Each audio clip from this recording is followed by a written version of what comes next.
They say great science is built on the shoulders of giants. Not here. At Aperture, we do all our science from scratch. No hand-holding. Not you, test subject. You're doing fine. Yes, you. Box your stuff. Out the front door. Parking lot. Car. Goodbye. Science isn't about why. It's about why not. Why is so much of our science dangerous? Why not marry safe science if you love it so much? In fact, why not invent a special safety door that won't hit you on the butt on the way out because you are fired? If you're hearing this, it means you're taking a long time on the catwalks between tests. The lab boys say that might be a fear reaction. I'm no psychiatrist, but coming from a bunch of eggheads who wouldn't recognize the thrill of danger if it walked up and snapped their little pink bras, that sounds like projection. They didn't fly into space, storm a beach, or bring back the gold. No, sir, we did. It's you and me against the world, son. I like your grit. Hustle could use some work, though. Now let's solve this thing. I'm telling them, keep your pants on. All right, this next test may involve trace amounts of time travel. So, word of advice, if you meet yourself on the testing track, don't make eye contact. Lab boys tell me that'll wipe out time. Entirely. Forward and backward. So, do both of yourselves a favor and just let that handsome devil go about his business. Ha! I like your style. You make up your own rules, just like me. Bean Counter said I couldn't fire a man just for being in a wheelchair. Did it anyway. Ramps are expensive. Welcome, gentlemen, to Aperture Science. Astronauts, war heroes, Olympians, you're here because we want the best. And you are it. So, who is ready to make some science?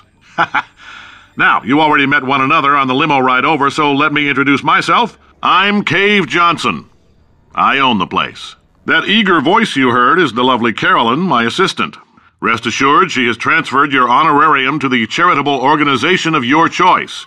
Isn't that right, Carolyn? She's the backbone of this facility. Pretty as a postcard, too. Sorry, fellas. She's married. To science. Congratulations! The simple fact that you're standing here listening to me means you've made a glorious contribution to science. As founder and CEO of Aperture Science, I thank you for your participation and hope we can count on you for another round of tests. We're not going to release this stuff into the wild until it's good and damn ready, so as long as you keep yourself in top physical form, there'll always be a limo waiting for you. Say goodbye, Carolyn. She is a gem. All right, let's get started. This first test involves something the lab boys call repulsion gel. You're not part of the control group, by the way. You get the gel. Last poor son of a gun got blue paint. All joking aside, that did happen. Broke every bone in his legs. Tragic, but informative. Or so I'm told. We haven't entirely nailed down what element it is yet, but I'll tell you this, it's a lively one, and it does not like the human skeleton. Oh, in case you got covered in that repulsion gel, here's some advice the lab boys gave me. Do not get covered in the repulsion gel. The lab boys just informed me that I should not have mentioned the control group. They're telling me I ought to stop making these pre-recorded messages. That gave me an idea. Make more pre-recorded messages. I pay the bills here, I can talk about the control group all damn day. There's 1,000 tests performed every day here in our enrichment spheres. I can't personally oversee every one of them, so these pre-recorded messages will cover any questions you might have and respond to any incidents that may occur in the course of your science adventure. Your test assignment will vary depending on the manner in which you have bent the world to your will. Those of you helping us test the repulsion gel today, just follow the blue line on the floor. Those of you who volunteered to be injected with praying mantis DNA, I've got some good news and some bad news. Bad news is we're postponing those tests indefinitely. Good news is we've got a much better test for you. Fighting an army of mantis men. Pick up a rifle and follow the yellow line. You'll know when the test starts. The average human male is about 60% water.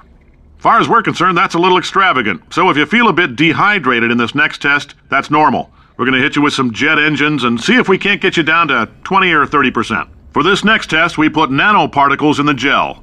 In layman's terms, that's a billion little gizmos that are going to travel into your bloodstream and pump experimental genes and RNA molecules and so forth into your tumors. Now, maybe you don't have any tumors. Well, don't worry. If you sat on a folding chair in the lobby and weren't wearing lead underpants, we took care of that too. If you've cut yourself at all in the course of these tests, you might have noticed that your blood is pure gasoline.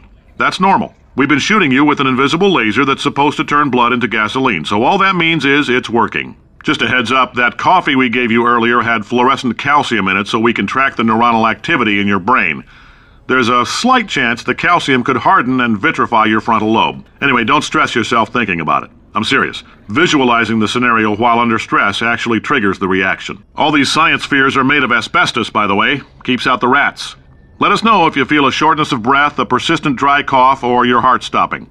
because that's not part of the test.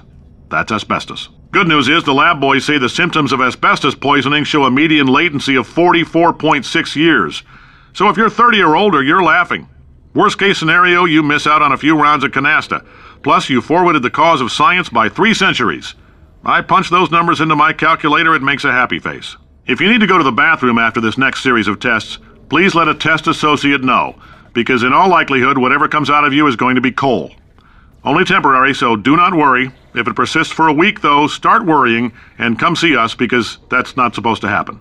Just a heads up, we're going to have a superconductor turned up full blast and pointed at you for the duration of this next test. I'll be honest, we're throwing science at the wall here to see what sticks. No idea what it'll do. Probably nothing. Best case scenario, you might get some superpowers. Worst case, some tumors, which we'll cut out. If you're allergic to peanuts, you might want to tell somebody now, because this next test may turn your blood into peanut water for a few minutes. On the bright side, if we can make this happen, they're going to have to invent a new type of Nobel Prize to give us, so hang in there. Now, if you're part of control group Kepler-7, we implanted a tiny microchip about the size of a postcard into your skull. Most likely you've forgotten it's even there. But if it starts vibrating and beeping during this next test, let us know, because that means it's about to hit 500 degrees, so we're going to need to go ahead and get that out of you pretty fast. All right, we're working on a little teleportation experiment. Now, this doesn't work with all skin types, so try to remember which skin is yours, and if it doesn't teleport along with you, we'll do what we can to sew you right back into it. Right.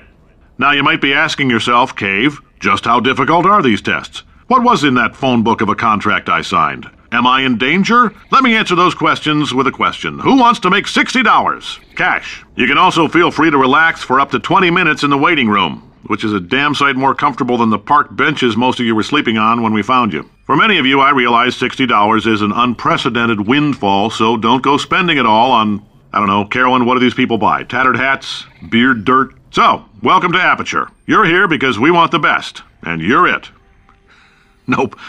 Couldn't keep a straight face. Anyway, don't smudge up the glass down there. In fact, why don't you just go ahead and not touch anything unless it's test-related. Greetings, friend. I'm Cave Johnson, CEO of Aperture Science. You might know us as a vital participant in the 1968 Senate hearings on missing astronauts. And you've most likely used one of the many products we invented, but that other people have somehow managed to steal from us. Black Mesa can eat my bankrupt... Thank you. I can't believe I'm thanking these people. For staggering your way through Aperture Science's propulsion gel testing. You've made some real contributions to society for a change, and for that, humanity is grateful. If you had any belongings, please pick them up now. We don't want old newspapers and sticks cluttering up the building. This on? Hey, listen up down there. That thing's called an elevator, not a bathroom. Great job, astronaut, war hero, and/or Olympian. With your help, we're gonna change the world. The testing area is just up ahead. The quicker you get through, the quicker you'll get your $60. Carolyn, are the compensation vouchers ready? If you're interested in an additional $60, flag down a test associate and let them know. You could walk out of here with 120 weighing down your bindle if you let us take you apart, put some science stuff in you, then put you back together, good as new. In case you're interested, there's still some positions available for that bonus opportunity I mentioned earlier. Again, all you gotta do is let us disassemble you. We're not banging rocks together here. We know how to put a man back together. So, that's a complete reassembly. New vitals, spit shine on the old ones, plus we're scooping out tumors. Frankly, you ought to be paying us. Welcome to the Enrichment Center. Since making test participation mandatory for all employees, the quality of our test subjects has risen dramatically. Employee retention, however, has not. As a result, you may have heard we're going to phase out human testing. There's still a few things left to wrap up, though. First up, conversion gel. The bean counters told me we literally could not afford to buy $7 worth of moon rocks, much less 70 million. Bought them anyway. Ground them up, mixed them into a gel. And guess what? Ground up moon rocks are pure poison. I am deathly ill. Still, it turns out they're a great portal conductor. So now, we're going to see if jumping in and out of these new portals can somehow leach the lunar poison out of a man's bloodstream. When life gives you lemons, make lemonade. Let's all stay positive and do some science. That said, I would really appreciate it if you could test as fast as possible. Carolyn, please bring me more pain pills. The point is, if we can store music on a compact disc, why can't we store a man's intelligence and personality on one? So I have the engineers figuring that out now. Brain mapping, artificial intelligence. We should have been working on it 30 years ago. I will say this, and I'm going to say it on tape so everybody hears it 100 times a day. If I die before you people can pour me into a computer, I want Carolyn to run this place. Now she'll argue. She'll say she can't. She's modest like that, but you make her. Hell, put her in my computer. I don't care. All right, test's over. You can head on back to your desk. All right, I've been thinking. When life gives you lemons, don't make lemonade. Make life take the lemons back. Get mad! I don't want your damn lemons! What am I supposed to do with these? Demand to see life's manager. Make life rue the day it thought it could give Cave Johnson lemons. Do you know who I am? I'm the man who's gonna burn your house down with the lemons. I'm gonna get my engineers to invent a combustible lemon that burns your house down.